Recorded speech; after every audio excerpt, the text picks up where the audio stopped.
Welcome to another of my local, organic, and gluten-free video reviews. Today we talk about Star Trek Panic, a game in the Panic system after Castle Panic, That Panic.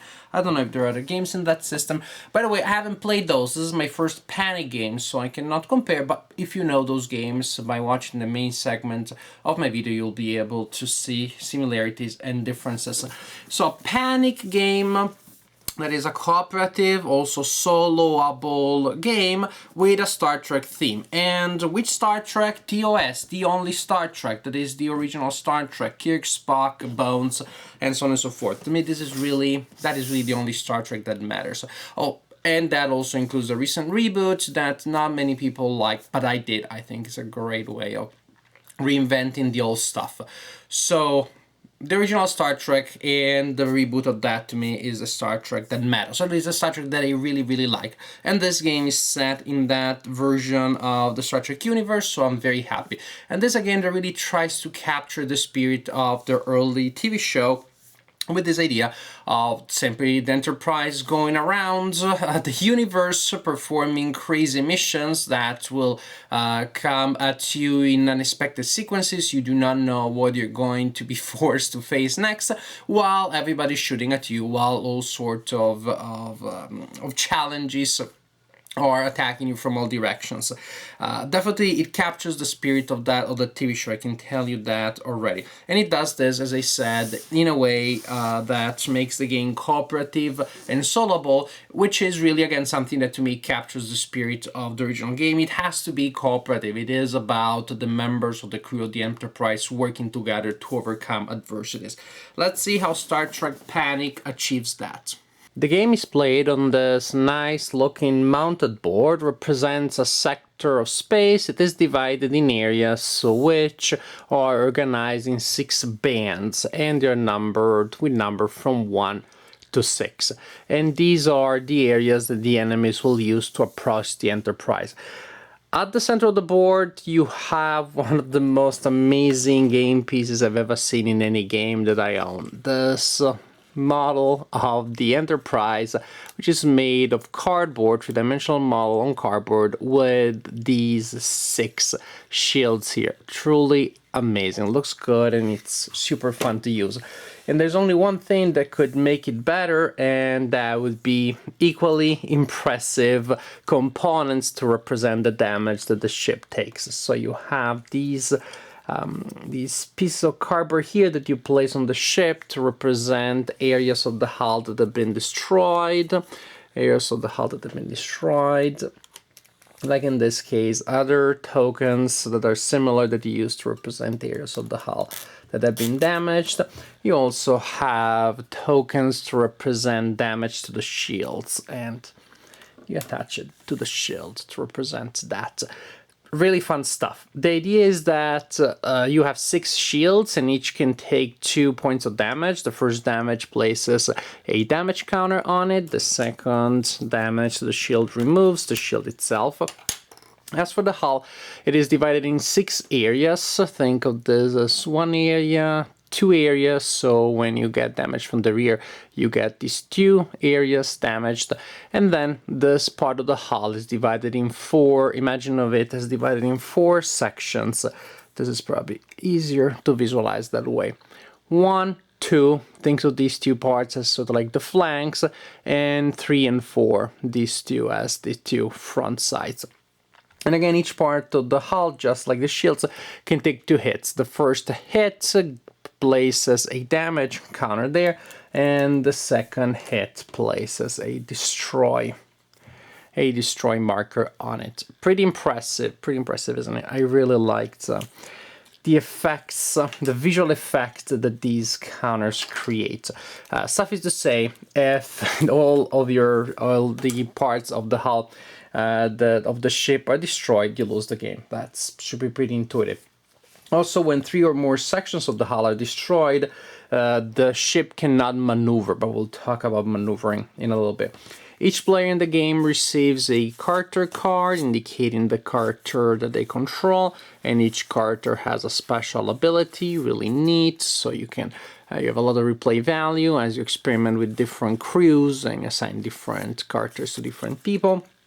Then the game is divided in missions. During the game, the players will try to complete 5 missions that will come out of this deck. It's a nice stack of mission cards, and you see some classic iconic images here. And you need to complete 5 of these. Each mission tells you the mission parameters. There is a maximum number of turns that you can use to complete the mission, and you have a mission time tracker. When a new mission comes into play, you put a token there on the number of turns that you had to complete it in each turn, of course. You move that down. If you haven't completed the mission by the time it goes down to 0, then the mission is failed. It is discarded. You don't get the benefits that you have for completing the mission. Then you also have the parameters of the things that you need to do to complete the mission. In most cases, it will be about producing icons, and you need to produce enough icons to match the requirements here. Sometimes you need to produce icons and also to perform an action, for example, to maneuver in a certain area, to maneuver. Usually it's a combination of resources and maneuvering. So there will always be a mission in play, and if you complete all the parameters, you complete the mission successfully and you get the reward described on the mission itself. Really nice to have many ideas, because it captures the spirit of the variety of possible adventures that the crew of the Enterprise should encounter. Star Trek Panic. So what is it that causes the panic? Threat tokens that come out of this bag. These are drawn. You will have some on the board at the beginning of the game. Many of these represent enemy ships, such as this one, or the Tholians. As you can see, they have various numbers, and you will roll a die to determine the sector in which they enter. Suppose I roll a 3, then I place that one, then I need to place this guy here, or roll a 6, for example, and I place it here.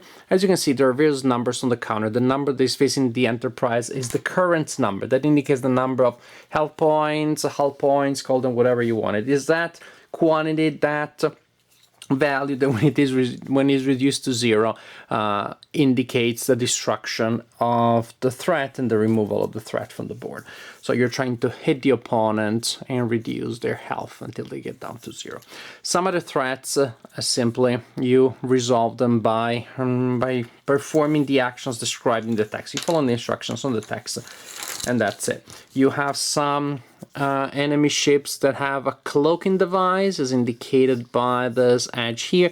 These are super tricky because when they're cloaked, you cannot attack them. They can move from band to band. Usually the enemies will just advance in a straight line, but these guys can move from one band to another, and they can come out of cloaking and pew, and then they fire immediately.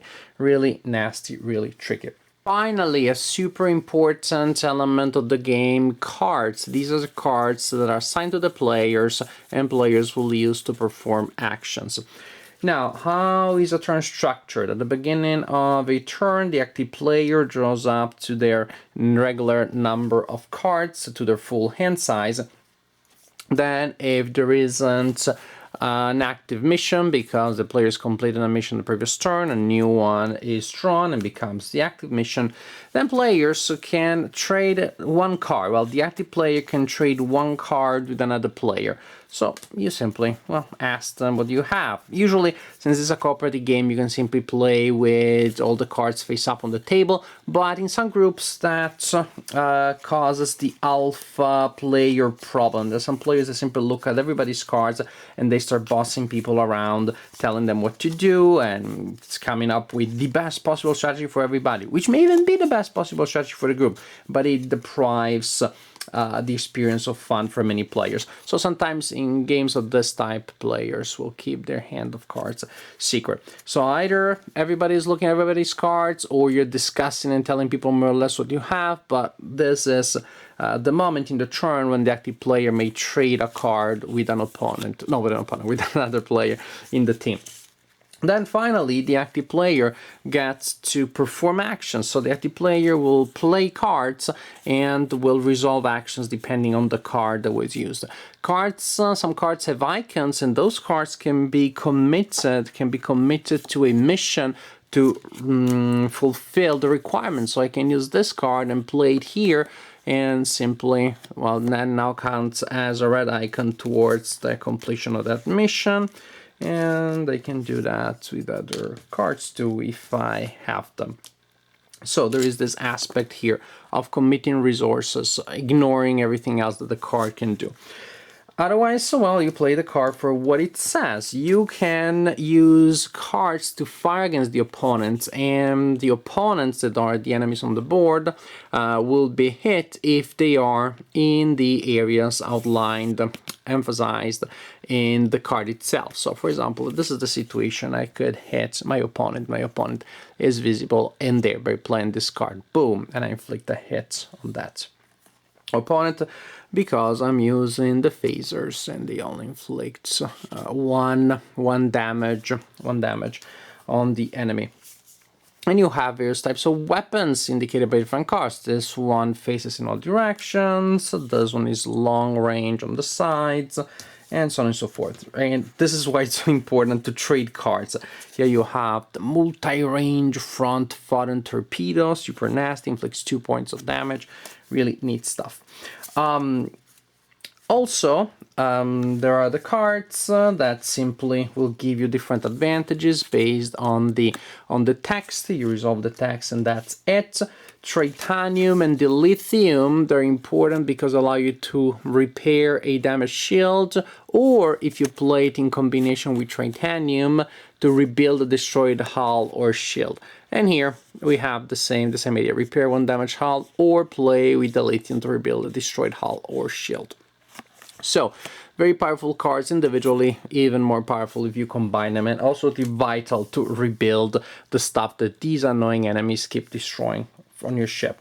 Also super important in this game, you can maneuver the Enterprise. You can maneuver it by either moving it by 60 degrees with that arrow from one line to another line, like that, or you can advance. To advance, you don't really move it. It simply means that anything that is on the board, say the stolen ship here and this disabled ship here, your mission is to retrieve the disabled ship and save the people there.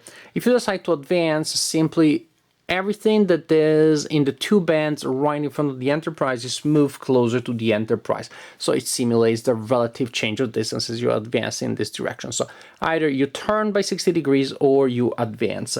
And you can do that before, after, during the part of your turn when you're playing your cards. So super neat. You can fire, then you turn so that then you won't be exposed, or you fire, then you turn so then you can fire in another direction. A lot of flexibility here. Doesn't make it a super tactical game, but it does give it a little bit of a tactical flavor. I like that very much. So you perform your actions trying to complete your mission and to budget your cards in your hand so that you can complete your mission, defend yourself, fight against the opponent, rebuild parts of your ship that have been damaged or destroyed. Then, alas, once you're done, you need to activate the threats on the board. So the threats on the board will advance against you, will fire. Usually they act in a pretty straightforward way, but some of the enemies, as I said, the one that have a cloaking device, are a little trickier. At the beginning they feel a little fiddly when you're learning how to use them. But they move each turn and they attack each turn. They fire each turn. I know in other Panic games it's not like this. They attack you only when they're close. Haha, not here. Usually the enemies on the board will attack you at any distance, damaging shields, destroying shields, and so on and so forth. At the end of the turn, after the present threats have been activated, you draw 2 new threats from the bag, roll to determine their placement, and repeat like that until either you have completed 5 missions, or a higher number if you want a longer game, or your ship has been destroyed. And in that case you lose the game. Another way in which you lose the game is if there are no cards left in the deck. I don't see that as very likely to happen, but the way it might happen is that if there is a section of the hull that has been completely destroyed and people keep hitting it, there are no extra hits on the Enterprise, but for each such hit that cannot be applied to the hull, there is a card from the deck that is permanently removed from the game. If the players cannot draw new cards, because of this, they also lose the game.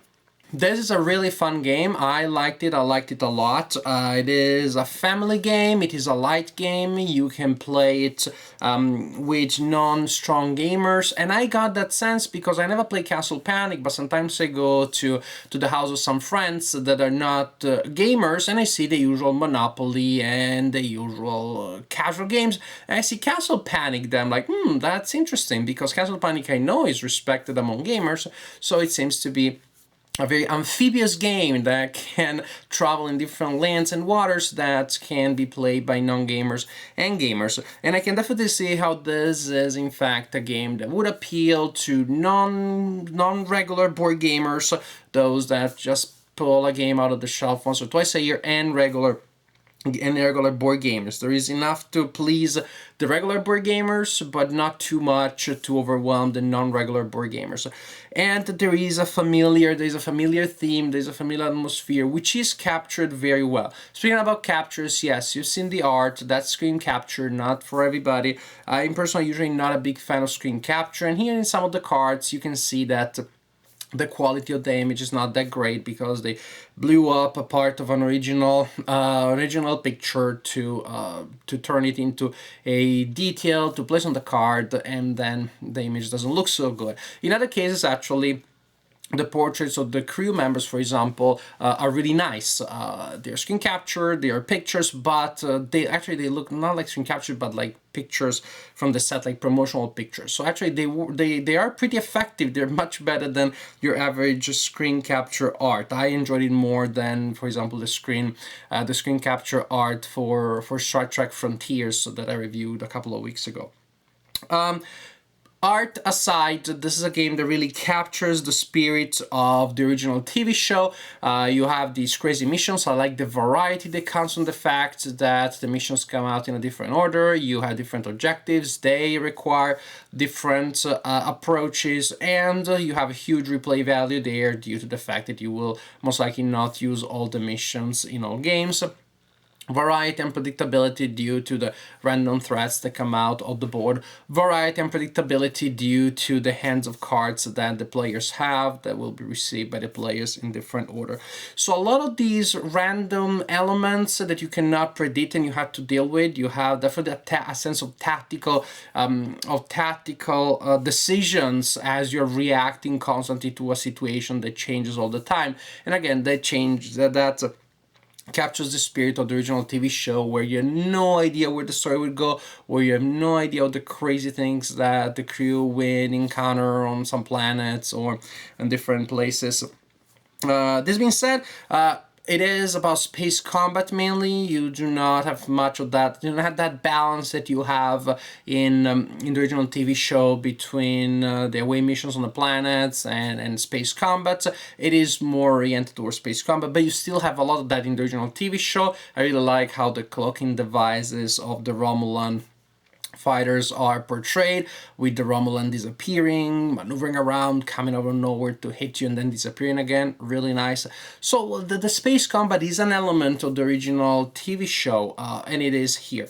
So there is a little more of that than maybe you had in the original TV show, but it doesn't hurt the overall experience. The experience is still fun and challenging. And when I talk about tactical, this again, this surprisingly even has a little bit of tactical combat, because you do have to maneuver around and decide to trade off a position that is good for defense with a position that would allow you to attack. So sometimes you decide to take a risk.